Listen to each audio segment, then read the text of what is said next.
Good morning and welcome to SHOWstudio. It is day 4 of Milan Fashion Week, and we have a fantastic panel this morning to talk about Bottega Veneta. So first of all, can I ask the ladies to introduce themselves?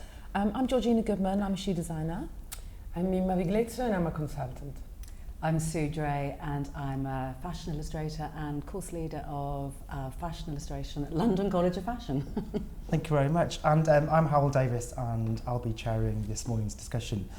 So first of all, can we sort of talk a bit about Bottega and, you know, what are your perceptions of the brand and how does it fit in with sort of the whole landscape of Italian fashion?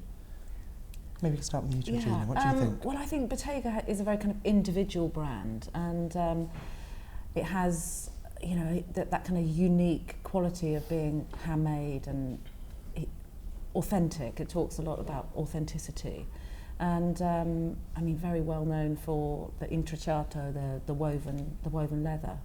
So, I mean, it has a very discerning Milanese customer, but I think on a kind of global scale, it's this very kind of, if luxury means the time it takes to make something, it is a luxury brand. Okay. Okay, and how about you, Sue? What do you think? Well, I think for me, I love the fact that they're no logo. I think that sort of epitomises the sort of Italian attitude, and they're sort of saying that your ID is enough, your own ID is enough. You don't need to wear someone's logo. So it has that kind of very formal approach to the way that it sort of looks, and just the quality, the luxury, the quality of the fabrics and the detailings. Okay, and what about you, Mimma? What do you think about Bottega? Because obviously you've worked with luxury brands and Bottega as well.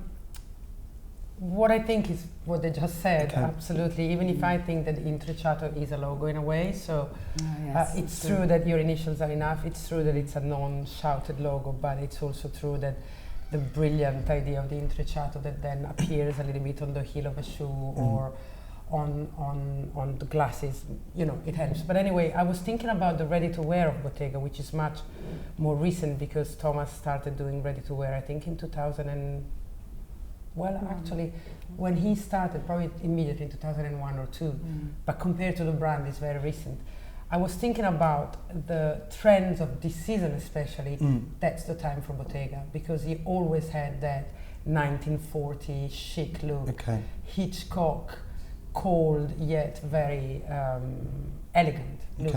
And so I'm looking forward to this show because I'm sure it's exactly where he stands as a fashion designer. Okay. What's quite interesting, in the news this week, there's been a lot of coverage about the profits for Bottega and how last year the profits were up by 47%, I thought it was, which is kind of an amazing accolade, you know, in the current climate. Why do you think that, you know, Bottega is doing so well at the moment? Is there anything specific? Well, I don't know about the specifics of it, but I think that the consumer is thinking about a long-term purchase, and I think that Bottega really epitomises that way in which if you buy something, if you buy a coat, you're not going to need to buy the new version of the Bottega coat next season. And I think that Thomas advocates that you don't, he doesn't want his customer to feel like they need to buy something new, afresh every season. And also if you buy a bag, which is 5,500 euros or pounds, I think that's the starting price of the Cabot tote. I could be wrong, but it's really expensive. It's 3,700 pounds. But it's 5,000 euros. It's still a lot of money. I can tell you how it's made. I've seen it. And you've got one, and you know you're not going to buy the new one. No, it doesn't exist anymore. But is that? So I think that is really what people are looking at now: long-term purchase, not short-term gratification. Okay, but does that maybe go against the whole idea? You know, fashion is moving so fast now, and designers need to continually produce products for people to buy. Is that kind of going against the current fashion system? Well, I would like to go a step before what you asked before. Bottega has been going at that speed ever since it was bought by the Gucci Group and Thomas Meyer was put there. And it has a little bit of a slowdown in 2008 when the first crisis hit, because Bottega was very much exposed to Japan, 50-60%, and that made it almost disappear for a while. But apart from what Georgina said, it's completely true. I think one of the successes of the brand is that it was always very consistent. They started in the middle of logomania by saying no logo, very clean design, very consistent to what it is. Everybody was saying, you are crazy, you're not going to make it. Thomas in that he was like, I'm going away if you don't let me do it like this. I have my vision, and that is part of the success. Of course, there are people, probably the Cavalli and Dolce & Gabbana people that will never even think about Bottega, but the world is big and there is a huge amount of people with money that that's exactly what they want. And absolutely, the quality, the heritage, the quality of the skins is unique. Probably only Hermès in France does really the same. There's no canvas, there's nothing accessible, and that's what is appealing. But the real reason of success is the consistency. They never went away from that DNA, not even for a minute, not even for the crisis, and that is so the DNA. Off. The DNA is the craftsmanship and the quality and the design. Yeah. Okay. I think he talks about collaboration as the brand being a collaborative project, between the artisan and the design. So you can't have one without the other. He has a vision that he wants to make this amazing object, this beautiful bag. He needs the expertise of those artisans. So I think that's a really interesting point about Italian fashion in general relies quite heavily on the artisan within the country. The beautiful embroidery, beautiful. So it's a reverence for the quality of the materials. Because it's quite interesting that Bottega have opened a school as well, haven't they, to train people to be the craftsman people in the future. There is a school in Vicenza when the main, it's not a factory, but let's call it factory, is where about, I think, 12 students a year are called in from worldwide with a grant, and they're taught the art of making leather products because it's disappearing. There's fewer and fewer people that want to do it, and if that art disappears, Bottega disappears with it. It's more than any other. So, which is amazing. There is a school which was the beginning of a CSR project. Because obviously the designer, Thomas was at Hermès before as a designer. Can you see the translation from what he did there to what happened with Bottega?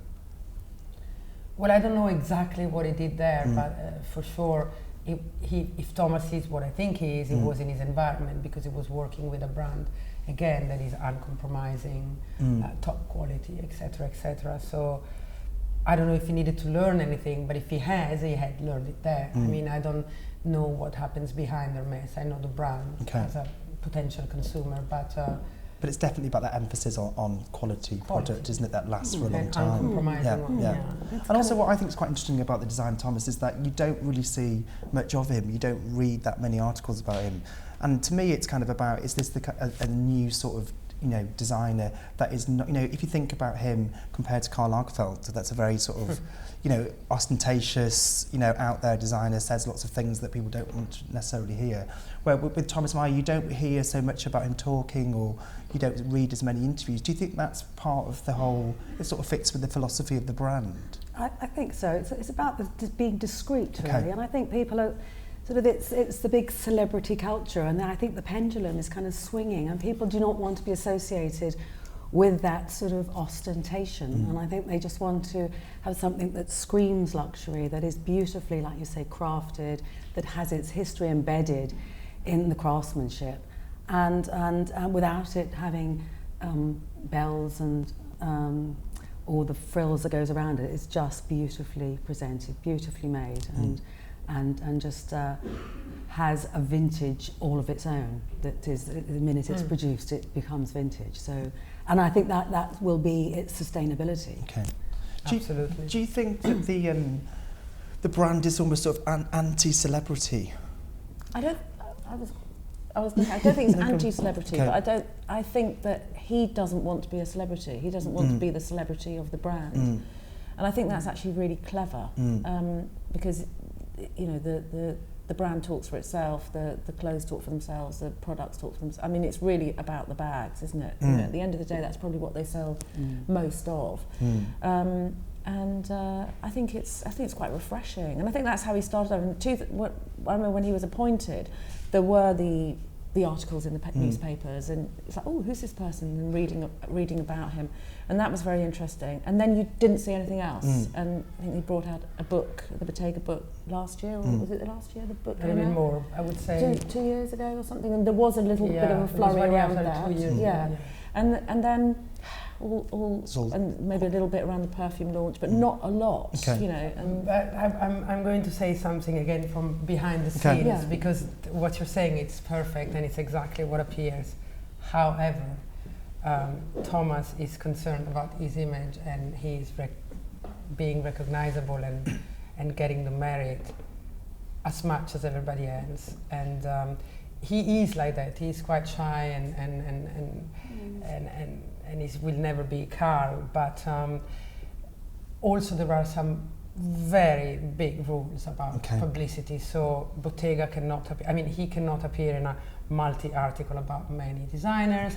It has to be him only, and he will accept the interview only if it gets 4 pages at least. You know, when I was at the group and we were working with all the brands, sometimes Bottega was making me mad, because then the press was calling me and saying, and I couldn't go against his rules, but you know, there's like, I want to be alone, I need to have the cover, I want 5 pages. It wasn't so, but I'm that's not brand saying, management, I think that's sensible. I'm not criticizing, exactly. I'm saying, it's part of the philosophy. philosophy. And then sometimes it was, why am I not there as much? But it's like, you make it so complicated, or Bottega can only appear if it's the total look, which is what Celine is doing now. It is brand management, and like Nicolas Ghesquière built his image like that. So yes, and it will never be shouted, but it doesn't want to be unknown. Doesn't want to be unknown. No, of course he wants to be known as much as but obviously the marketing strategy is that discretion, isn't it? Because the sort of age of the celebrity designer. Consistent again. Yeah, and consistent constantly. But he also uses the word authenticity. And I think that with this brand, you can use that word. You can, because to me it feels authentic. There are a lot of brands who talk about authenticity as a kind of marketing term, but I think the fact he's starting a school to train people, I mean, like, if you don't have a strong basis, if you don't have a strong education, you're not going to be a good designer, you're not going to be a great artisan, you're not going to be able to do anything well if you don't get the education. I'm so glad you're saying this, because I'm so bored with everybody thinking they're a designer just because they have an idea. And I believe in learning. You know, you have to be creative, but you have to learn techniques. You have to, and thank you for saying. Do you think designer, by the way? It is bringing back that craft of apprenticeship almost, and that you're training people exactly the way that you want them to produce that, and it's almost like that vocational, and that you're allowing the students to be taught in exactly the tradition that you want them the to. Skills. And do you think that's sort of typical of Italian fashion? You know, we've just finished London Fashion Week, which previously was always sort of focused about new ideas, but students didn't necessarily, or graduates didn't have the skills. But that's kind of changing in London, and students are becoming much more commercial as well as creative. So there has been criticism that, you know, Italy, Milan, is very much about craft and less about innovation and creativity. But what do you think about that? It's just in recent seasons there has been slightly criticism of Milan has not been as exciting. Well, apart from Milan having Miuccia Prada, which says it all, I think. I was looking at the shows yesterday, and I was trying to compare. I was looking online because I wasn't there, obviously. And I was trying to compare. Milan is grown up, but Milan has designers who are from 40 to 80 years old. While London, apart from being London, so you know, it's in its DNA, has JWR. I mean, London has very young designer. Milan has Mr. Armani, Miuccia Prada. I mean, Donatella, Dolce & Gabbana. They all over 50 or 60 or even 70. So Milan is grown up. No, it's very grown up. It's less creative if you think about the creativity as the crazy creativity. But then I think it still talks about fashion very much. No, obviously they're the big, huge global brands, but is there a sort of a gap, you know, in Italian fashion of new, younger people coming through, do you think?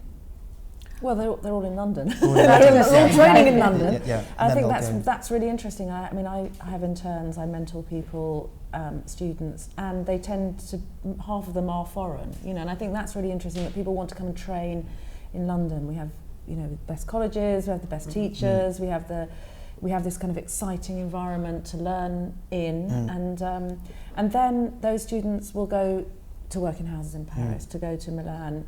Less so, I think less students go to Milan. Yeah, no, I mean, definitely. I think more students sort of will stay in London or will go to Paris.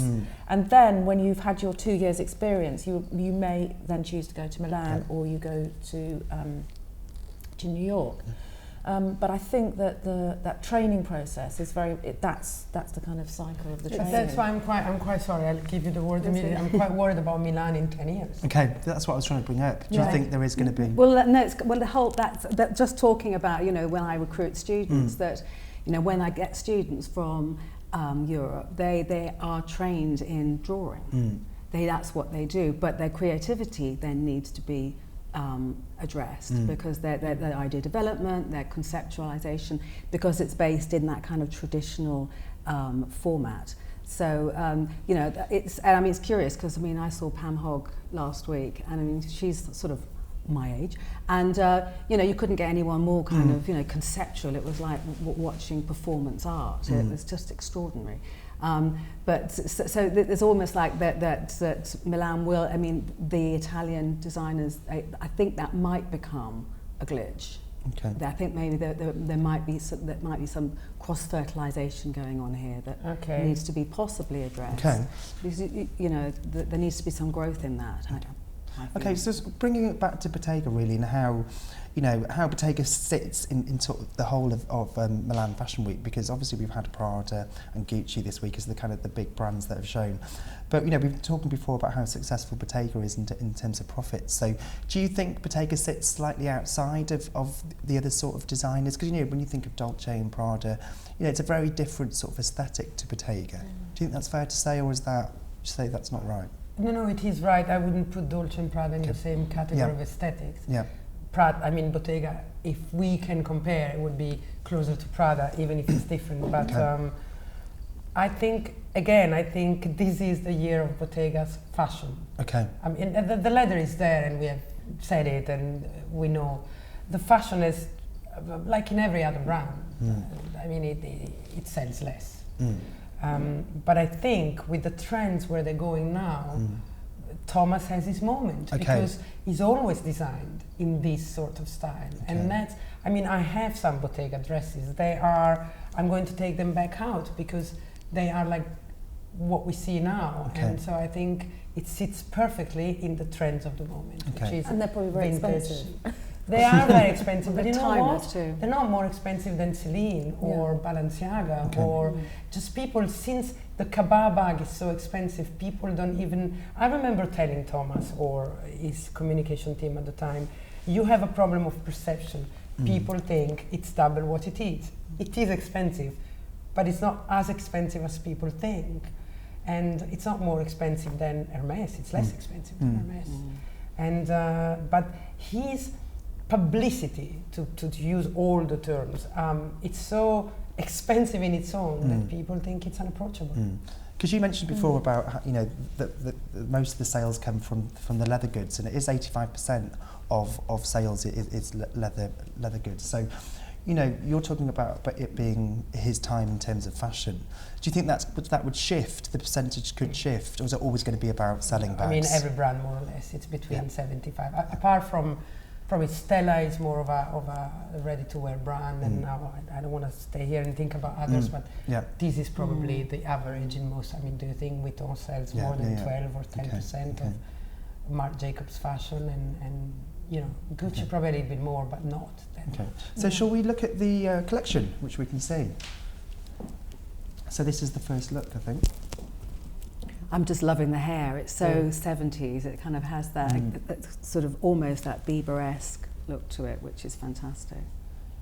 So is this what you would think is, you know, has this got the Bottega DNA that we were sort of talking about before? For me, totally. Totally. Yeah. Totally. It's very elegant. Yeah. It's very wearable. And the others are going there. No, I'm not saying they're copying him, Okay. because as we know there are trends, but I have to tell what it is. Thomas has designed clothes like this, Okay. always, and the epitome of chic and perfection has always been there. Because I read one article and it was saying that how when he starts a collection, it starts with colour. But obviously what we're seeing here is a lot of black. So Yeah. do you think that goes against what he's been doing? Because last season was very colourful, wasn't it?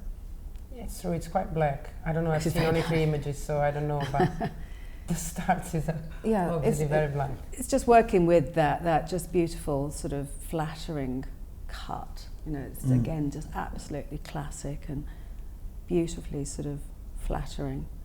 But I think unlike other seasons, it has a desirability. You know, we're all sitting here, and I wouldn't have thought of myself as a Bottega customer because of the price. You know, however, I love that dress that we're seeing now with the sort of V neckline.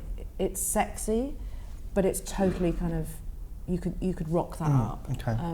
But it has that kind of vintage quality of the wide pockets, and the other one that had the little the shoulders that came out. There's that kind of detail that's quite geometric too, which is lovely with the line of it.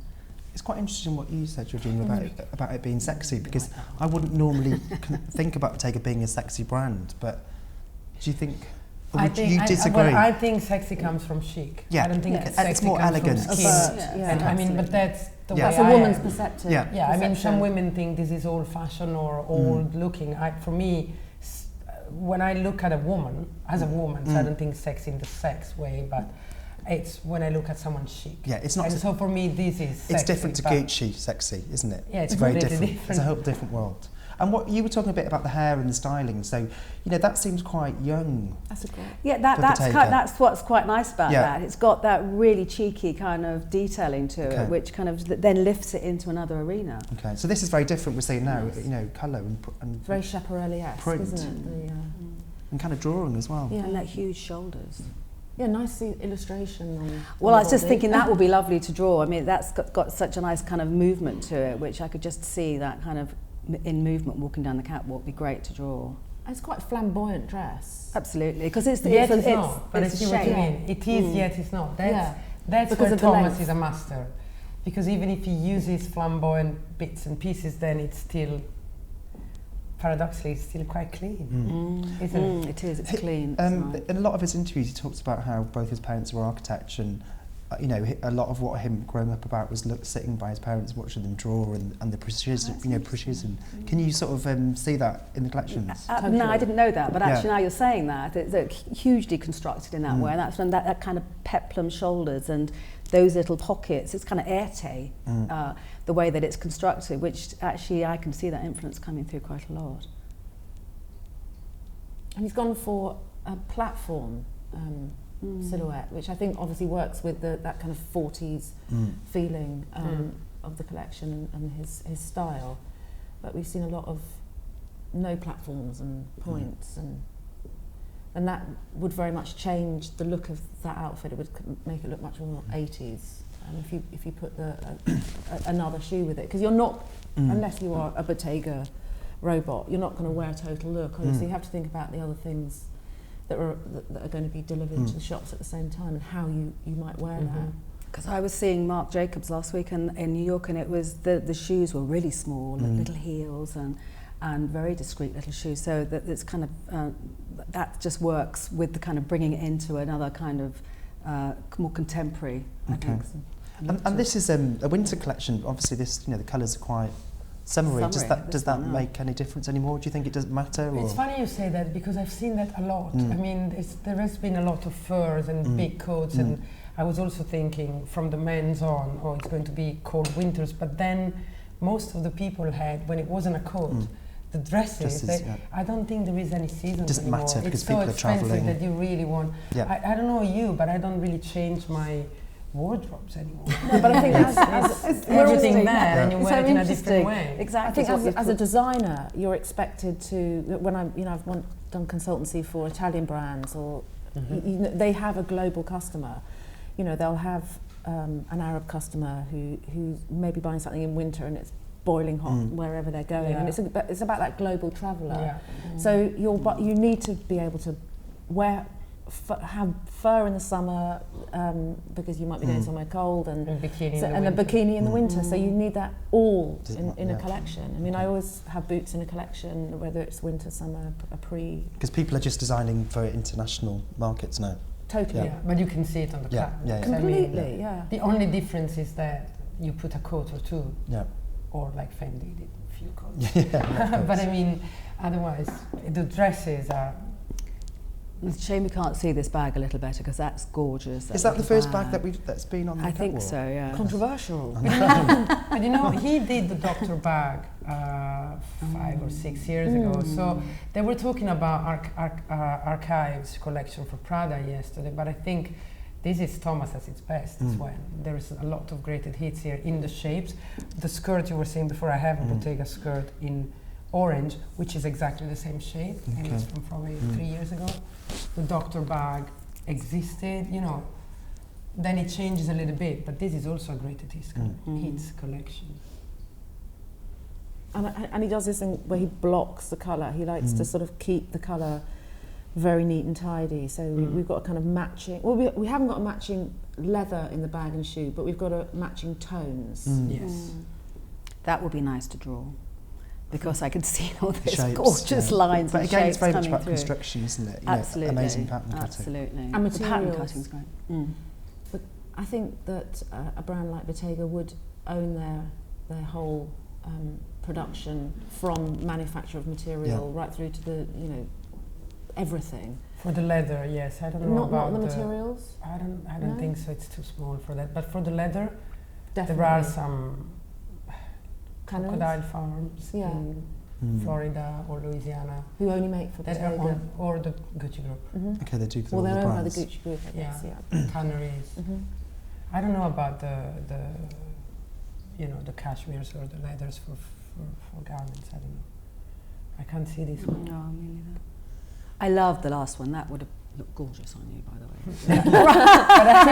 I love the white. I like that. the white shoes with the black. Yes, and yes. the black bag. I think that's And that necklace too. That's sort of huge, quite a modern big. touch. But as a brand, they've never been about the signature shoe. You know, they've never really been about the Uber shoe. You wouldn't recognize, No. apart from the intrecciato heel. Yes, exactly. Do you think though, you know, we've talked a lot about the colour and stuff, and you know, from before you were saying about how if people buy Bottega, they're going to, it's investment, they're going to wear that piece in a few years. But we're seeing, you know, real colours that are kind of so specific and current and modern. Do you think there's a problem with, you know, not necessarily the clothes going to date in terms of the shapes, but the colours might date? Is there an issue with that? Well, not that russet. I think No. I think the colours he's choosing aren't going to date. They're kind of, I think they're quite a palette is something that's going to be long lasting, and it's just a very classic palette. Yeah, I think you can, depending how you wear things. They're quite classic colours. It's yellow and this season yellow is hot.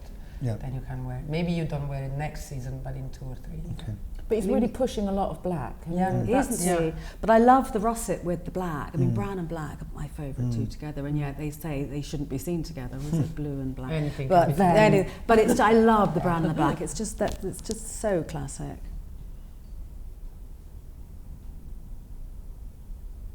It's a different model, that one, isn't it? Darker hair. Because when you think of, you know, Bottega, do you immediately have images of their advertising campaigns? I was thinking, you read my mind. I was looking at that image and said, I can see already the campaign. Yeah, and how, because, you know, when you... But Georgina said no, so maybe you want to hear that. No, I was, we were talking earlier about how in a lot of people's in a lot of advertising, you know the model, you know who's done the hair, you know, you know everything about it. You know, maybe the designer's naked in it, but Bottega, I can't remember the advertising because it's just that, it's a bit like the brand. It's just there. It's a slow burner. It's kind of more discreet. Yeah, and again, it goes back to not being a celebrity brand, not wanting to kind of be. I don't know what the word is, gauche or not. But also because Thomas every season chooses a different photographer. Okay, so it moves. And most of the time they're artists. Okay. So you know, it goes a little bit outside of the, Yeah, of the classic way, so it doesn't have the same. Because some brands, photographers, but the same one for the same story. Every season there is a different story with a different hand and a different artist. Okay, and that's about Nick was one, by the way. So, and that's why. But then I recognize, Bottega style, which is the chic, so timeless chic.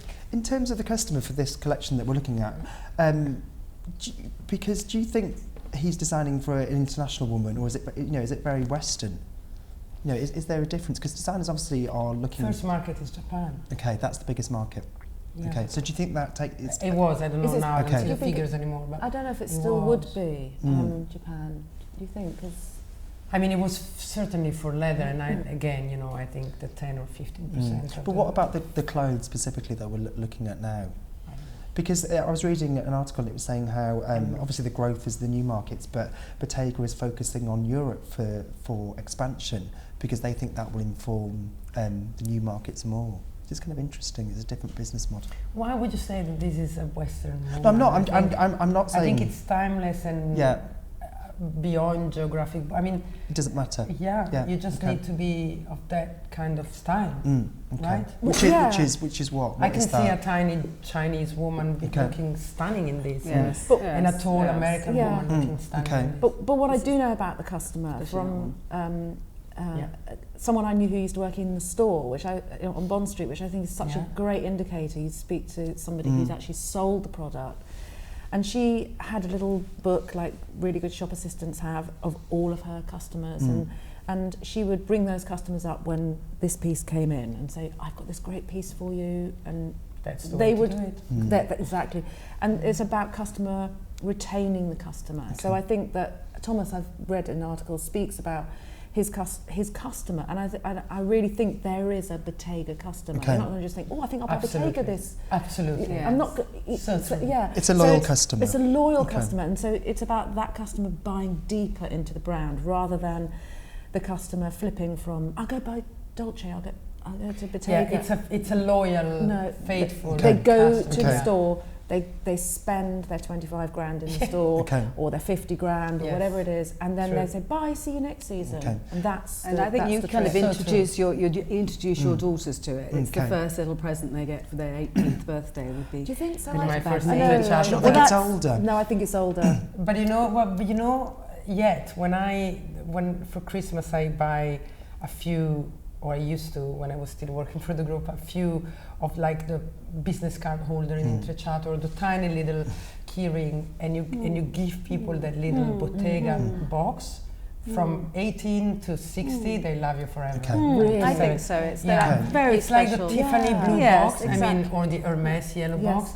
That thing, people will love you forever. And maybe inside there is a tiny, keyring, which costs only £150, but still, it's got that value. Do you think in terms of, you see a lot of what designers put on their catwalk and what actually ends up in store is very different. People will do their show as a huge marketing tool. Do you think it's very different with Bottega? Is this what we're going to see in store? No, you're going to see this in store. You are going to see it in store? Yes. So, and why exactly that is going to be it? Because it's not about... Bottega's not using the show as a PR. There's no gimmicks there. There's absolutely no gimmicks there. It's that you could walk out with that outfit. You don't have to take anything away or tone it down, even the hair. It's exactly what you could walk out. You don't even need to edit it. It's short, it's pure, And that's a lovely outfit too. And it's not a brand that's about the show. It's not a showy show, is it? It's not ostentatious. No. Never. No.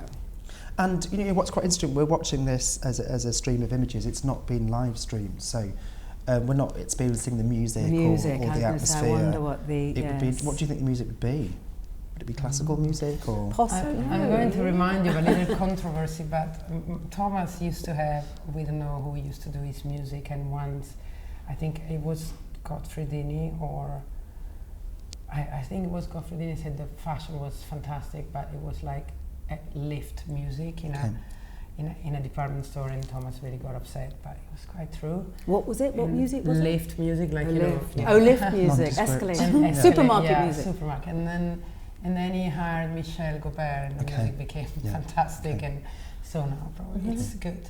But I think you really want people to be walking out of your show talking about the clothes and talking about what they've seen rather than the music or anything. Unless you are a showman, you're putting on a whole, and that is your artistic interpretation of how you want to show the collection.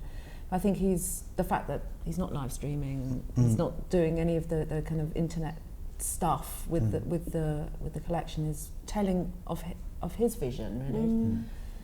Yeah, which is that. And which is the clothes. He's very honest. He's very honest, very honest. That's what he cannot do something else because that's what he is. Do you think, it's quite interesting when you're talking about how they're not live streaming, if you think of brands like Burberry that are so tapped into the new platforms and they're really engaging with a really young audience that can't necessarily afford the products. Do you think Bottega obviously is not doing that? It's a completely different approach. Is it only targeting the people that can buy the clothes? I don't think so, because if you're saying that there is a desirability for a younger market who want the card holder, and which is the same game that Burberry are playing, watch the show, watch the celebrities in the front row and then come and buy the key ring, and then we'll own our customer from that point on. I guess it's the same thing. It's an aspirational. Exactly. I think it's an aspirational brand, but maybe not to. I can't see a British young girl aspiring to Bottega. Okay. I can see her aspiring to Burberry, but would you can think see an Italian, a Milanese young girl, absolutely aspiring to this. Okay. Which is when I came back talking about that present. It was it's actually like that Sorry, no, it's okay. We're getting excited. That was the client I was thinking of. That's sort of the European who would buy, the mother would buy the first present of the Bottega. But look, like as an artist, what do you think? Absolutely beautiful, beautiful. It's almost organic. In a way that's almost trees that sort of like they're coming into a root. I don't know, what is that thing? Silk? Yeah, would it be silk tassels? It looks like. Yes, I'd love to see this live. Oh, that's amazing. Yes. You see, you really want to have a look at that close. Yes, exactly. I want to get my glass on and go right up, but it's that cut in here that's absolutely gorgeous, and I bet that moves amazingly because it looks like it's got some kind of rhythm to it there. I remember going to the showroom the day after the show when I still used to go to the Bottega shows and being amazed once again in a different way because there you see it moving and you said, oh, it's beautiful, and then you go to the showroom, which by the way in itself is spectacular because every environment in Thomas Mayer's kingdom is perfect. and suddenly you were lusting, you wanted everything. No matter where you were from, what's your style, because it's so beautifully presented and the fabrics and the materials. It's quite amazing. I've had that experience going into a showroom where you think, oh, that's quite a good show. And then you actually touch the clothes. And I think that's the emotional exchange. Sometimes you can't relate to something when you see it on a catwalk because maybe it's not speaking to you. But when you actually see it individually, it's, being able to touch something. Because we used the word art just a minute ago. It's like a piece of art. So what is fashion and art? There's a big controversy over the fashion and art debacle, isn't there? But a debate, sorry, not debacle. Well, it's art, and I don't think there is a debate really. Well, I think some designers would say but I think we have to be careful. Ultimately, these are about, like we've said, it's about clothes that are to be sold and to be worn. Yeah. Really, isn't it? These are commercial. Yeah. There's no gimmick. Yeah, it's Someone a commercial said it collection. I mean, it's. So in summary, you like that look, you can go and buy it. Yeah, exactly. It's completely, that's what it is. Go and wear it. Yeah. If you can afford it. If you can afford it. If you can afford it. Yeah. But interestingly, there's Thomas there. So the bags were quite discreet as well in the show. Very discreet. Yeah, which is interesting. But there's a bag in every look. There is a bag. There is a bag, but because it's front on, we can't really see it. But there is a bag in every look. But we're seeing smaller bags there's no anyway. long dresses. No long. Usually he does beautiful. He makes beautiful long dresses. There's not a single one. So not for the Oscars then. Not for the Oscars. So can we just summarise then? What do we think of the collection overall? How successful is it for Bottega? Is it going to be a hugely successful collection? I think so, but again, like Georgina was saying, those faithful Bottega women, they will go there and maybe they will buy even more this season because it's easier in a way, the shapes. And yeah, I don't see why that wouldn't be successful. Okay. But it's not going to be the most seen in the press. Yeah, we're not saying this is a thing that's going to change fashion. We're just saying this is right for Bottega. This is what Thomas does. Yeah, has a consistency, and it's always a lovely show to look at. Yeah. It might not be the one I go, really got to go to the Bottega show. I don't think it's not about the show. It's not about the show. Yes, it's not a performance. This wasn't a performance on that level. It was just more about the sort of classically. It's almost like going back to the Parisian catwalk shows that was just beautifully presented in that very and quite formal way, actually. But yet everybody goes to the Bottega show. Yeah, of course they do. It's at Yeah. 9 in It's the a king, morning on yeah. the third week of Yeah. the calendar, and everybody goes because it is It's one of the big important not only shows. commercially but also style-wise. As you said, it doesn't reinvent fashion, but what does? You Yeah. know, I mean, what does? Well, no, many designers I'd try say something to. wrong. That's the thing. Yeah, No. but I mean, this is a commercial, not in the bad sense of the word, but this is what then happens in the street. Okay. And so it has its importance, I think. Okay. Thank you very much for a fantastic panelist, brilliant discussion. And should we give a round of applause to Thomas? Thank you very much.